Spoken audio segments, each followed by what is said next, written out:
నమో రుద్రాయ. ఇవాళ భాగంలో మనం స్వామివారి అవతార పరిసమాప్తి గురించి చెప్పుకోబోతున్నాము. 1887 సంవత్సరంలో ఉమాచరణ్‌కి ఒక ఉత్తరం గురుదేవుని నుంచి వెళ్తుందనమాట. "ఇంకో నెల రోజుల్లో శరీరాన్ని విడిచిపెడుతున్నాను. అందరూ వచ్చి చూసుకోండి" అని ఆ లేఖలో ఉంటుందనమాట. అది వినగానే అందరూ శిష్యులు, యోగులు, సిద్ధపురుషులు అనేక చోట్ల నుంచి అనేక మంది తరలి వస్తారనమాట. స్వామివారు చివరి రోజు వరకు కూడా ప్రతి ఒక్కళ్ళు అడిగినటువంటి ప్రశ్నలకి జవాబిస్తారు. అలాగే అందరితో కూడా సాన్నిహిత్యంగా మెలుగుతారనమాట. స్వామివారు వారి యొక్క శిష్యులకి ఈ విధంగా చెప్తారనమాట.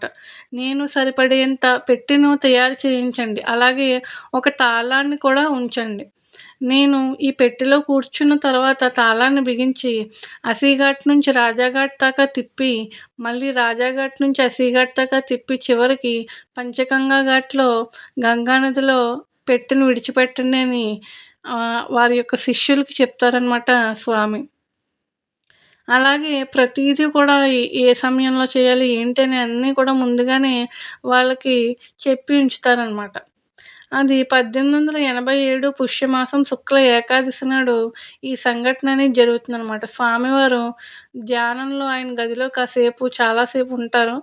ఆ ధ్యానం పూర్తయిన తర్వాత బయటకొచ్చి ఈ పెట్టెలో కూర్చుంటారనమాట. కూర్చున్న తర్వాత వారంతా కూడా దాన్ని తాళం వేసేస్తారు. వేసేసి ఒక పడవని మాట్లాడుకొని ఆ పెట్టెను ఆ పడవ మీద పెట్టి ఆయన చెప్పిన విధంగానే అసీఘాట్ నుంచి రాజాఘాట్, రాజాఘాట్ నుంచి అసీఘాట్, చివరికి బిందు మాధవుడి సన్నిధిలో ఉన్నటువంటి పంచగంగా ఘాట్‌లోని గంగా నదిలో విడిచిపెడదాము అని అనుకుంటారనమాట. అనుకుని ఆ యొక్క పెట్టెని ఎత్తుదామని ఇలాగా ప్రయత్నం చేసరికి ఇంతసేపు బరువుగా ఉన్నటువంటి పెట్టి చాలా తేలికగా ఉంటుందనమాట.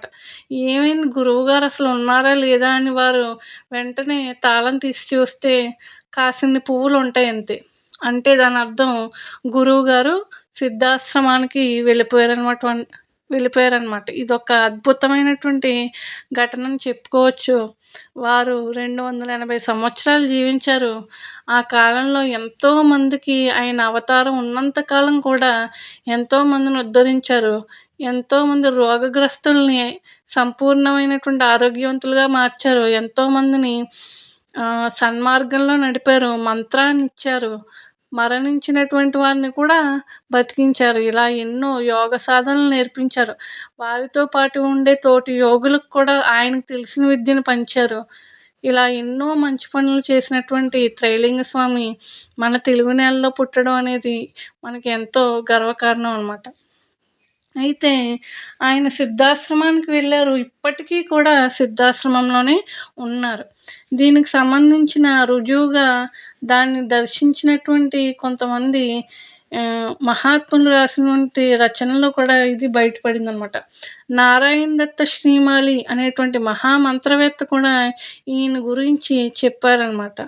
అలాగే అందరికీ తెలిసినటువంటి మహనీయురాలు ఆనందమయిమ ఈ సిద్ధ పురుషుల్ని ఆవిడ ఏ విధంగా వారి గురించి ప్రతి విషయం కూడా దర్శించడం అన్నీ కూడా చెప్పారనమాట.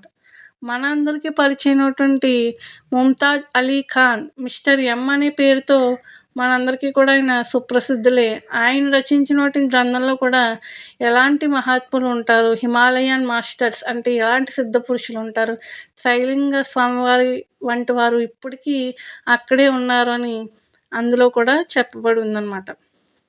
మహాపురుషుడైనటువంటి త్రైలింగ స్వామి కాళీ సిద్ధుడు. ఇలాంటి కాళీ సిద్ధులు, మహాత్ములు, మహనీయులు పుట్టినటువంటి భూమి భారత భూమి, మన యొక్క భారతదేశం అనమాట. Thank you so much for watching. ఈ వీడియో నచ్చినట్లయితే కనుక ఛానల్ని సబ్స్క్రైబ్ చేయండి, లైక్ చేయండి, అలాగే షేర్ చేయండి. Thank you.